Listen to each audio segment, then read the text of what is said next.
अंतिम शरीर है। इस शरीर को प्राप्त करने के बाद फिर संसार के चक्र में भटकना पड़ा तो इससे बड़ा दुर्भाग्य और क्या होगा।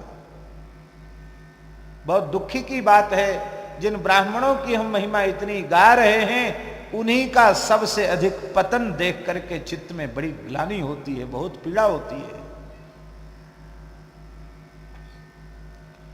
युग निर्माता ब्राह्मण है। ब्राह्मण जब परम वैराग्य पूर्ण जीवनी से जीता है, तप त्याग योग ध्यान समाधि में लगा रहता है, तब सतयुग आ जाता है। जब उस अवस्था से थोड़ा नीचे उतर करके कर्मकांड करा के दान दक्षिणा लेने लग जाता है, तब त्रेता आ जाता है यज्ञ करा के। जब वह पूजा पाठ अनुष्ठान करके सकाम अनुष्ठान करके और घर मकान बनाकर संपत्ति बटोरने लग जाता है, तब द्वापर आ जाता है।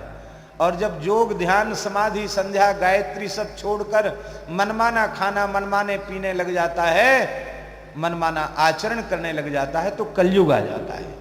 युग निर्माता ब्राह्मण है। ब्राह्मण ही सतयुग बनाता है, ब्राह्मण ही त्रेता बनाता है, ब्राह्मण ही द्वापर बनाता है, ब्राह्मण ही कलयुग बनाता है। हम ये बात निश्चय पूर्वक कह रहे हैं।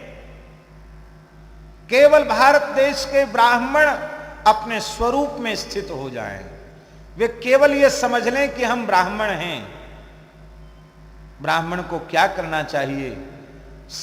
यज्ञोपवीत धारण करें, चोटी धारण करें, तिलक धारण करें, भगवत शरणागत होवें, नित्य संध्या करें, गायत्री का जप करें और अपने बालकों को संस्कारित करें। केवल इतना ब्राह्मण करने लग जाएं, हम हनुमान जी की सन्निधि में ये बात कह रहे हैं, सारा विश्व फिर से उनके चरणों में नतमस्तक हो जाएगा।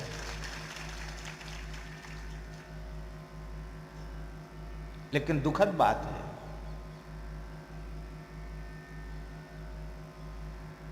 ये दीनबंधु दास जी कल कह रहे थे, महाराज जी आप तो बुंदेलखंड की खूब महिमा गाते हैं, पर यहाँ गाय का तिरस्कार भी खूब है और अब ब्राह्मणों का तिरस्कार भी खूब होने लग गया। पहले सबसे ज्यादा सत्कार यहाँ ब्राह्मणों का ही होता था, बुंदेलखंड क्षेत्र में होता था कि नहीं? अब धीरे धीरे वो खत्म हो रहा है।